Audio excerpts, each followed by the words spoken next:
Terima kasih kepada Tuan dan Nyonya yang masih setia dengan Tuan Wira Darmadi.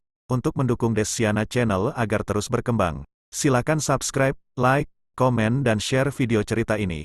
Terima kasih Tuan dan Nyonya. Kebaikan Tuan dan Nyonya akan saya balas di kehidupan selanjutnya. Silahkan Tuan dan Nyonya menikmati lanjutan cerita dari sebelumnya. Bab 992. Dekret Ratu menyebar dengan cepat ke telinga keluarga Juwanto dan seluruh rakyat di 3 provinsi. Gawat, akan terjadi perang. Istana akan melawan kita. Bagaimana ini? Keluarga Juwanto sialan, kenapa mereka harus bertentangan dengan kerajaan? Berbagai keluhan timbul dari para rakyat biasa. Mereka hanya berusaha untuk bertahan hidup. Jika terjadi peperangan pada saat ini, tentu akan makin mempersulit hidup mereka. Pangeran Yahya benar-benar enggak tahu diri. Benar, padahal dia sudah dianugerahkan 3 provinsi, masih saja tetap mau bermusuhan dengan kerajaan. Bukankah itu mencelakai kita namanya?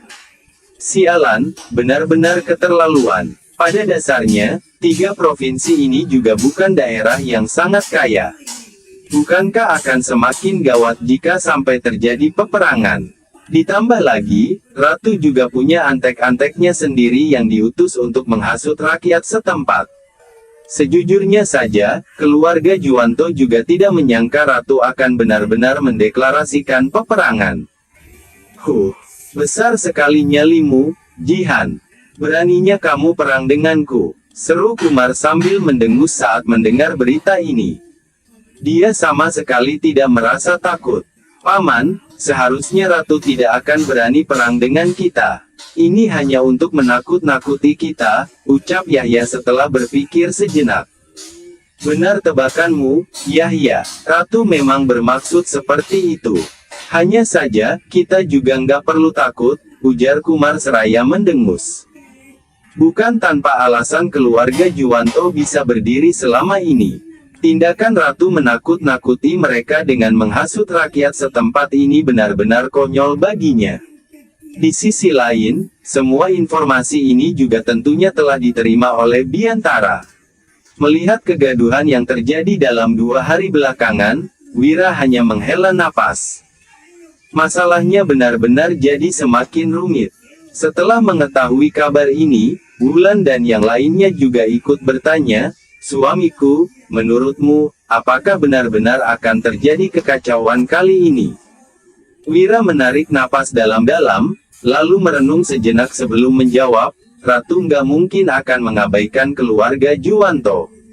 Keluarga Juwanto sudah mengumumkan akan berperang mati-matian melawan kerajaan Nuala. Kalau Ratu nggak peduli, bukankah itu sama saja dengan menyatakan dirinya lemah?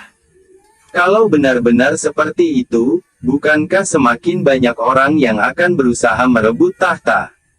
Tindakan Ratu ini bukan hanya untuk mengancam keluarga Juwanto, dia juga sedang memberi waktu bagi dirinya sendiri.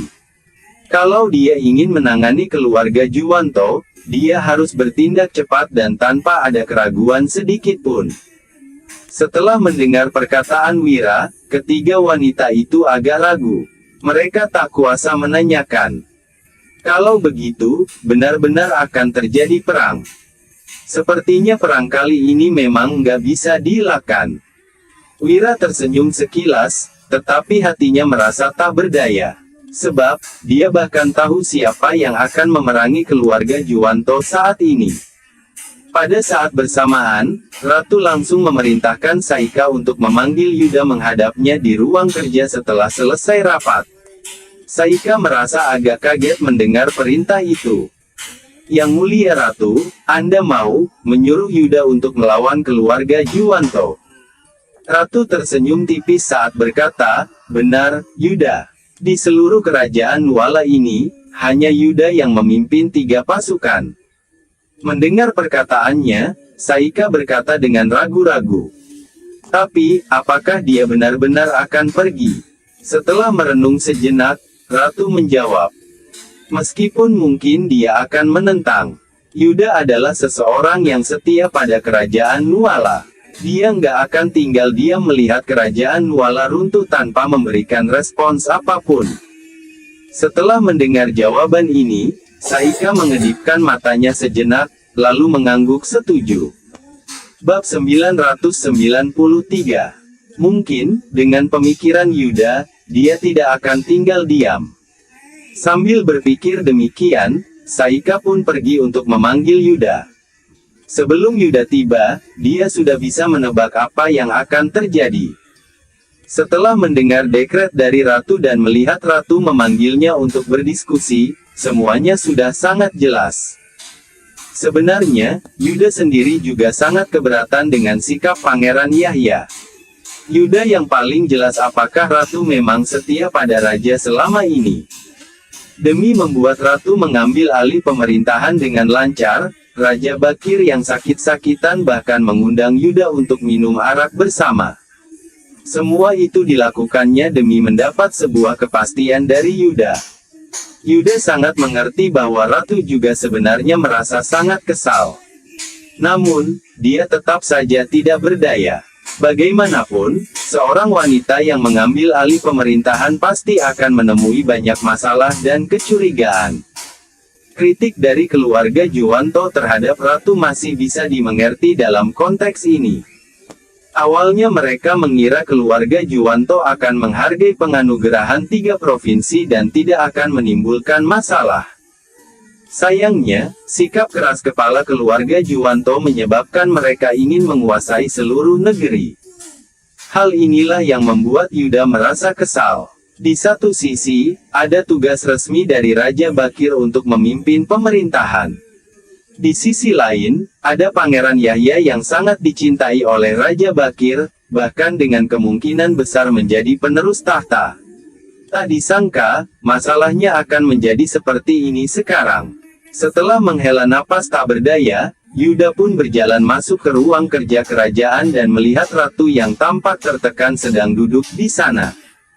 Hormat kepada Yang Mulia Ratu. Yuda, enggak perlu sungkan, berdirilah. Apa kamu tahu kenapa aku memanggilmu hari ini? Tanya Jihan sambil menatap Yuda dengan tersenyum. Dia buru-buru menyuruh Yuda untuk duduk. Setelah Yuda duduk dan menghela napas, dia berkata, "Masalah keluarga Juwanto, bukan?" Ratu mengangguk, lalu menjawab, "Benar, Yuda. Saat Raja wafat, dia menyerahkan masalah keamanan istana padamu.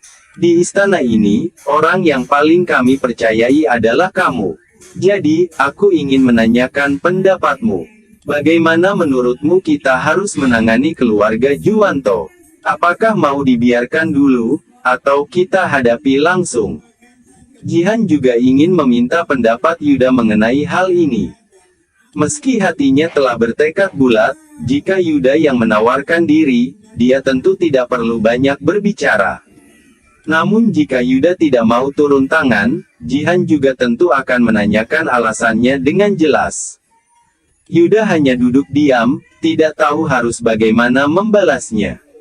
Jika ini demi kerajaan Nuala, Yuda tentu tidak ingin mengerahkan pasukan. Bagaimanapun, keamanan negara adalah yang terpenting. Apalagi masih ada kerajaan Agrel dan Monoma yang terus mengintai mereka. Jika terjadi konflik internal, perbatasan juga pasti akan terjadi kekacauan. Mereka tidak mungkin akan melewatkan kesempatan ini. Di sisi lain, dia mengerahkan pasukan juga demi kerajaan Nuala. Keluarga Juwanto telah menerima 3 provinsi, bisa dibilang itu adalah mendapat bagian atas tanah kekuasaan kerajaan Nuala. Yuda juga tidak mungkin membiarkan hal ini terjadi begitu saja. Karena itulah, Yuda tidak bisa memberikan jawaban pasti. Yang Mulia Ratu, bagaimana menurut Anda? Yuda balik bertanya.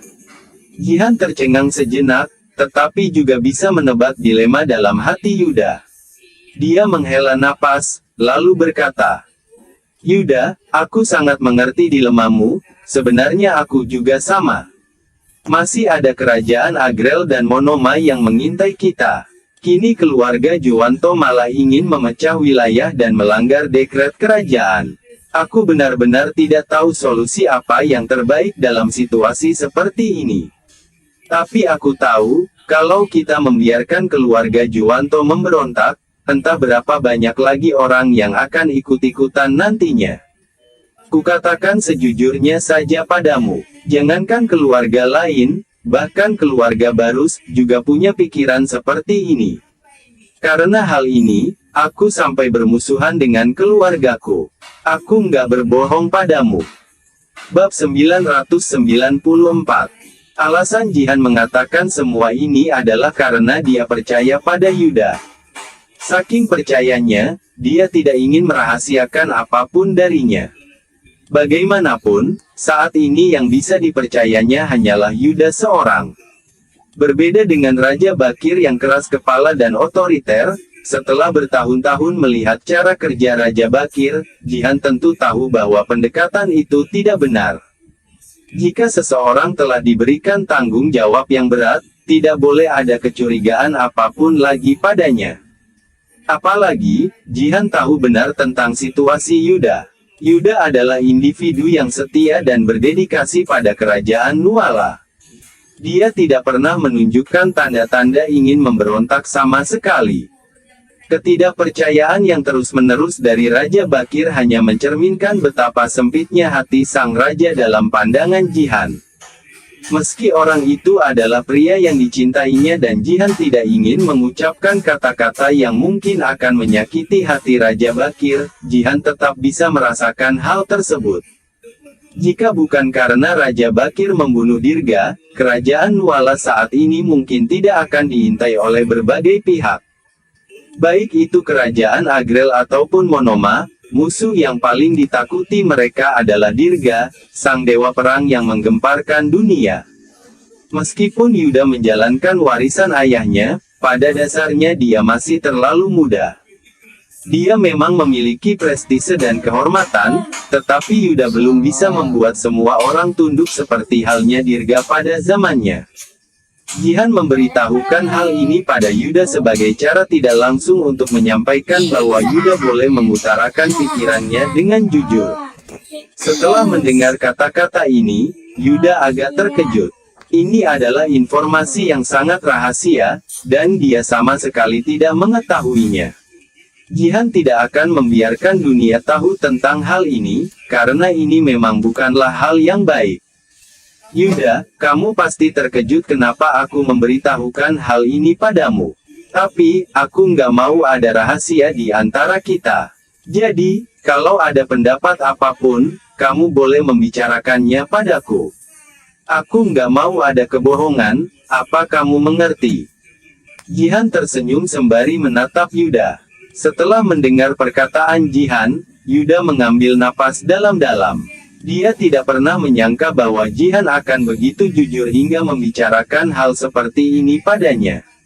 Setelah berpikir sejenak, Yuda akhirnya membuka mulut dan berkata, "Yang mulia Ratu, menurutku menurutku keluarga Juwanto ini memang keterlaluan. Sebagai rakyat kerajaan Nuala, mereka malah ingin memecah wilayah dan berdiri sendiri. Ini benar-benar mengesalkan. Tapi kalau dipikir-pikir, keadaan kerajaan Nuala saat ini memang sudah sangat buruk. Kita tidak bisa lagi menerima cobaan besar lainnya. Meskipun aku yakin bisa mengalahkan keluarga Juwanto, aku khawatir setelahnya akan jadi semakin sulit. Dalam beberapa tahun terakhir, kerajaan Agrel telah menjadi kaya dan kuat. Ditambah lagi ada kerajaan Monoma yang selalu mengintai kita. Aku khawatir, kalau terjadi konflik internal, mereka akan memanfaatkan kesempatan ini." Setelah Yuda selesai berbicara, Jihan tentu saja memahami bahwa semua itu adalah ungkapan perasaan yang tulus dari hatinya. Hanya saja, dia tetap menyadari bahwa untuk menanggulangi ancaman dari luar, yang paling penting adalah memastikan stabilitas di dalam negeri. "Yuda, aku mengerti maksudmu. Oleh karena itu, aku memanggilmu ke istana untuk membicarakan hal ini. Rencanaku adalah menyelesaikan masalah ini dengan secepat mungkin dalam waktu 3 hari. Aku memberimu waktu 3 hari. Terlepas apakah hasilnya berhasil atau tidak, kamu harus kembali dalam 3 hari. Bagaimana?" Jihan telah mempertimbangkan masalah ini sejak awal, itulah sebabnya dia menetapkan batas waktu 3 hari. Dia memerintahkan Yuda untuk merebut kendali di 3 provinsi dalam waktu 3 hari. Jika hal ini tidak memungkinkan, Yuda harus segera mundur. Semua ini agar mereka bisa menghindari potensi kerusuhan di perbatasan. Ketika Yuda mendengar instruksi tersebut, dia terkejut sejenak. Setelah memikirkannya dengan baik, dia pun mengangguk setuju. Yang mulia, kalau Anda sudah memutuskan seperti ini, aku akan berusaha sebaik mungkin. Dalam hati Yuda, dia mengerti bahwa mungkin Ratu tidak benar-benar ingin menghabisi keluarga Juwanto. Namun jika bisa menyelesaikan masalah ini, tentunya akan lebih bagus lagi. Bab 995. Jika tidak memungkinkan juga, mereka hanya perlu memberi tekanan pada keluarga Jumanto. Hanya dengan cara ini, orang-orang akan tahu bahwa keluarga Jumanto memiliki ambisi yang berbahaya.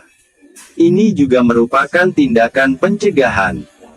Yuda, kalau begitu aku berterima kasih dulu padamu, ucap Jihan.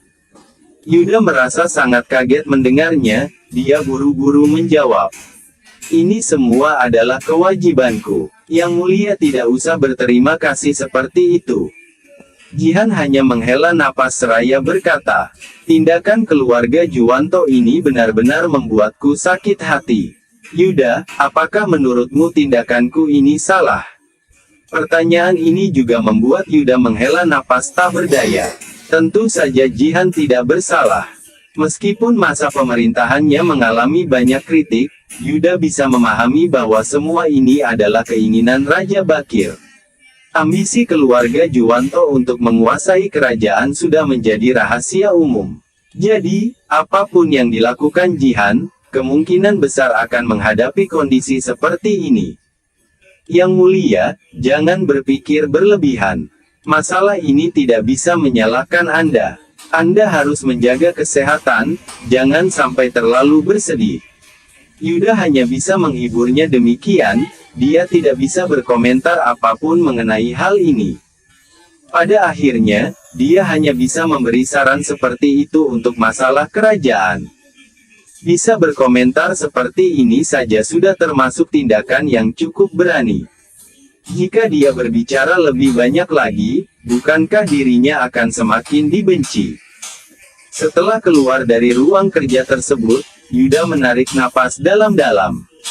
Besok, dia harus pergi ke 3 provinsi itu. Kali ini dia hanya bisa membawa 30.000 pasukan. Meski jumlahnya tidak banyak, semuanya pasukan itu adalah anggota elit. Dengan komando yang mengendalikan 30.000 pasukan, Yuda memiliki kekuatan yang setara dengan 50.000 pasukan biasanya. Dia menyadari pentingnya melancarkan serangan ini secepat mungkin. Setelah meninggalkan Jihan, Yuda segera mulai merencanakan dan menggerakkan pasukannya. Dengan membawa perintah militer yang kuat, Yuda mulai memobilisasi pasukan. Dalam waktu setengah jam, pasukan sudah selesai dipersiapkan. Yuda awalnya berencana untuk berangkat esok hari. Namun saat teringat bahwa kecepatan adalah kunci keberhasilan dalam peperangan ini, Yuda akhirnya mengubah rencananya. Tanpa memberi waktu bagi musuh untuk melakukan persiapan, Yuda langsung menuju wilayah 3 provinsi tersebut. Saking cepatnya, bahkan Ratu pun tidak mengetahui keberangkatan Yuda, apalagi keluarga Juwanto. Menghadapi hal seperti ini, tidak ada yang menyangka bahwa pasukan Yuda telah tiba di wilayah 3 provinsi. Yuda melihat ke arah kejauhan di wilayah 3 provinsi, keluarga Juwanto ternyata telah mulai melakukan pencegahan. Kendatipun demikian, keluarga Juwanto tetap saja tidak menyangka mereka akan menyerang secepat ini. Serang, ambil alih provinsi Nasaka ini. Saat ini masih pagi buta, bahkan sebagian besar orang masih belum terbangun dari tidurnya. Namun, Yuda sudah memimpin pasukan untuk menyerang. Kota perbatasan di wilayah provinsi Nasaka ini bukanlah daerah yang sulit untuk direbut. Jadi, Yuda berhasil mengambil alih tanpa kesulitan apapun. Hanya dalam waktu 2 jam, kota tersebut sudah berada di bawah kendali pasukan Yuda. Komandan pertahanan kota yang bernama Yuwono, bahkan belum sempat menyampaikan berita ke keluarga Juwanto sebelum ditangkap oleh pasukan Yuda. Semua pemberontak telah ditahan saat ini. Yuwono, keluargamu adalah pejabat selama beberapa generasi. Sekarang kamu malah ikut-ikutan keluarga Juwanto untuk memberontak. Besar sekali nyalimu, bentak Yuda. Ucapannya membuat Yuwono tersentak. Saat ini Yuwono bahkan masih belum sadar sepenuhnya, Yuda malah sudah selesai mengambil alih provinsi Nasaka ini. Kalau Kumar sampai mengetahui hal ini, Yuwono pasti akan dikuliti hidup-hidup. Bab 996. Yuwono menatap Yuda dengan sangat ketakutan. Jenderal Yuda, Anda, jangan menyalahkanku. Aku, benar-benar enggak berdaya. Keluargaku semua berada di dalam 3 provinsi ini. Kalau keluarga Juwanto mau membunuhku, aku juga enggak bisa selamat. Jadi, aku enggak punya pilihan selain menjaga perbatasan.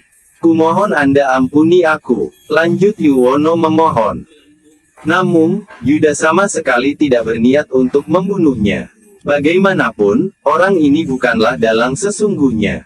Lagi pula, Yuda sangat jelas bagaimana sifat pria ini. Yuwono, kalau kamu mau selamat, aku bisa memberimu satu kesempatan. Usai mengatakan hal ini, Yuda menatap Yuwono sambil tersenyum. Kesempatan apa? Tanya Yuwono yang tidak berani banyak omong kosong. Tentu saja ini adalah kesempatan bagus. Ini bahkan mungkin bisa menghapus kesalahanmu. Meskipun kamu memang pantas mati karena memberontak, mengingat kamu bukan pelaku sesungguhnya, hukumannya nanti juga pasti akan lebih ringan. Kalau kamu masih bisa berkontribusi sedikit, Ratu mungkin akan berbaik hati untuk mengampunimu. Jadi, kamu pikirkan baik-baik, tambah Yuda. Setelah mendengar penuturan Yuda, Yuwono pun mengangguk pelan. Baik, aku akan menebus kesalahanku. Apa yang harus kulakukan? Tanya Yuwono. Seketika, Yuda memberitahukan apa yang harus dilakukannya sambil tersenyum. Sementara itu, ekspresi Yuwono langsung berubah saat mendengar perkataan Yuda. Di saat bersamaan di keluarga Juwanto, mereka masih belum mengetahui masalah yang terjadi di kota perbatasan di Provinsi Nasaka. Lebih tepatnya, mereka bahkan tidak menyangka Yuda akan bertindak secepat ini. Sampai ketika menjelang siang, mereka baru mendapat kabar bahwa Yuda telah membawa pasukan untuk memasuki 3 provinsi kemarin malam. Mereka benar-benar datang. Pinta Kumar dengan tak percaya. Dia tidak menyangka Ratu akan benar-benar mengerahkan pasukan. Hanya saja, Kumar tersenyum tipis sesaat kemudian. 30.000 pasukan. Konyol sekali. Dalam 3 provinsi ini ada puluhan kota di dalamnya. Dengan jumlah pasukan 30.000, mereka mungkin hanya bisa sampai ke gerbang kota perbatasan. Terlalu menggelikan rasanya jika mereka berharap bisa mengambil alih wilayah. Di dalam wilayah 3 provinsi, terdapat lebih dari 10 kota benteng. Meskipun Yuda membawa 30.000 pasukan, tampaknya cukup sulit untuk menaklukkan semua kota dan benteng. Mengingat setiap pasukan pertahanan kota memiliki setidaknya 3.000 tentara, dibutuhkan setidaknya 5 kali lipat jumlah pasukan untuk menaklukkan satu kota. Jadi, untuk menaklukkan satu kota benteng, butuh 15.000 pasukan. Namun, Yuda malah hanya membawa 30.000 pasukan. Menggelikan. Pada saat ini, tiba-tiba sebuah surat merpati datang. Gibran mengambil surat ini, lalu berlari ke arah ayahnya. Ayah, saat ini Yuda sudah sampai perbatasan Provinsi Nasaka dan sedang berperang melawan Yuwono. Yuwono mengatakan bahwa mereka kesulitan untuk menghadapinya dan butuh bala bantuan. Selain itu, mereka hanya bisa bertahan sampai sore ini. Mendengar laporannya, Kumar mengangguk. Kalau begitu, jangan harap 30.000 pasukan yang dibawa Yuda itu bisa kembali. Sampaikan perintahku, suruh semua komandan penjaga dari 5 kota benteng menyerang ke sana. Mereka juga pasti sudah lelah bertarung seharian. Pada saat itu, kalaupun Yuda nggak mati, aku akan mengambil pasukannya setidaknya 20.000. Kumar merasa sangat bangga. Dia sudah lama menebak dan merencanakan hal ini. Sejak awal saat Kumar berencana untuk mengambil alih kerajaan, kota-kota perbatasan ini secara tidak sadar sudah menjadi bagian dari kekuatannya. Hanya dengan satu perintah, semua orang yang tidak patuh padanya telah dihabisinya. Bisa dibilang, keadaan 3 provinsi saat ini tidak akan bisa hancur jika tidak diserang oleh ratusan ribu pasukan. Sementara itu, Ratu bahkan tidak bisa mengerahkan 30.000 pasukan untuk menghadapinya. Kumar bisa dengan mudah menggunakan nama Pangeran Yahya untuk memobilisasi pasukan. Dia merasa yakin kerajaan Nuala pasti akan jatuh di tangannya. Di sisi lain, Gibran tidak berdiam diri. Dia langsung pergi untuk mengatur segalanya. Pada saat bersamaan, Yuwono menerima sebuah surat merpati dan menyerahkannya pada Yuda. Bagus, 30.000 pasukan itu juga sudah termasuk sebagian besar dari kekuatan keluarga Juwanto. Setelah menghancurkan pasukan ini, keluarga Juwanto setidaknya tidak akan berani bertindak dalam beberapa tahun ke depan, ujar Yuda sambil tersenyum. Bab 997. Sampaikan perintahku untuk melakukan penyergapan di sekitar perbatasan kota. Begitu melihat sosok mereka, langsung bunuh. Perintah Yuda. Rencananya benar-benar brilian kali ini. Bukan hanya pasukannya yang elit, bahkan strateginya juga sangat unggul. Perlu diketahui, pasukannya ini semua dilatih secara khusus dan telah menempuh banyak peperangan. Sementara itu, pasukan keluarga Juwanto masih terlalu lemah untuk melawan mereka. Apalagi, para pesilat di keluarga Juwanto itu sama sekali bukan lawan Yuda. Meskipun ada ungkapan yang mengatakan bahwa orang sombong pasti akan mengalami kekalahan, pasukan keluarga Juwanto tidak punya kesempatan untuk mengalahkan Yuda sama sekali. Sekarang Yuda harus menggunakan waktu sesingkat mungkin untuk memberi pukulan keras terhadap pasukan keluarga Juwanto. Tak lama kemudian, pasukan keluarga Juwanto tiba di perbatasan Provinsi Nasaka. Namun, mereka tidak menyangka akan ada penyergapan yang menanti mereka. Di tengah perjalanan, mereka mendengar teriakan riuh dari pasukan musuh yang menyerang. Seketika, mereka dikepung oleh musuh dari segala sisi dan banyak sekali panah yang ditembakkan. Hanya dalam sekejap, pasukan mereka telah banyak yang gugur. Pemimpin pasukan bala bantuan kali ini adalah keponakan Kumar, Gustav. Ada apa ini? Ada apa ini? Gustav seketika kaget saat mendengar teriakan musuh. Perasaan itu seakan-akan dia sedang berhadapan dengan ratusan ribu pasukan. Mereka semua adalah musuh. Jenderal, semua itu musuh. Lapor pasukan keluarga Juwanto dengan ketakutan. Namun, peperangan ini masih belum berakhir. Pasukan Yuda menggunakan berbagai taktik, termasuk menembakkan panah dan menggunakan formasi kerbau api yang diberikan Wira padanya. Kerbau yang marah itu menarik kereta perang besar di belakangnya. Di atas kereta itu berisi minyak yang telah dinyalakan api. Begitu mereka menyerbu ke dalam pertempuran, terjadi ledakan besar dan banyak tentara yang langsung tenggelam dalam lautan api. Saat itu, pasukan Yuda belum kehilangan seorang pun. Sementara itu, pasukan keluarga Juwanto telah mengalami lebih dari 10.000 korban jiwa. Hanya dalam waktu 10 menit, kurang dari 20.000 pasukan yang tersisa. Realitas medan perang begitu cepat dan kejam. Dengan mayat yang berserakan di sekelilingnya, Gustav langsung merasa kewalahan. Kenapa bisa begini? Yuwono membelot. Cepat beritahu kepala keluarga, teriak Gustav setelah tersadar. Sayangnya, semuanya sudah terlambat. Meski dia tahu akan hal ini sekarang, keadaan sudah tidak bisa diperbaiki lagi. Melihat pasukan keluarga Juwanto yang sudah hancur, Yuda berdiri di tempat tinggi sambil memandang mereka dengan tatapan dingin. Dia mengangkat pedangnya dan memerintahkan dengan tegas. Serang! 30.000 pasukannya langsung bangkit dan berlari menuju medan pertempuran. Seketika, kilatan pedang memenuhi udara dan teriakan-teriakan histeris menggema di sekitarnya. Yuda sendiri juga membantai musuh dengan menunggangi kuda dan tombak di tangannya bak dewa perang. Meskipun dia tidak membunuh pasukan tersebut, setiap orang yang terkena tusukan tombaknya akan langsung pingsan.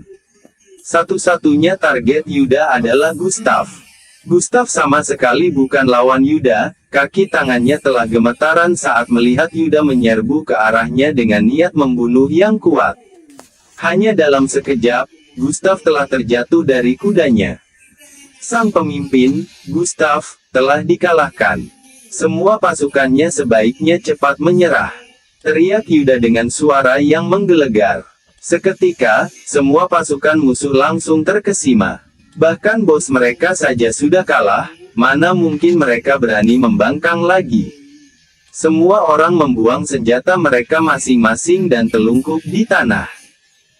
Bersambung. Nantikan kelanjutan cerita Tuan Wira Darmadi hanya di Desiana Channel. Terima kasih sudah menonton.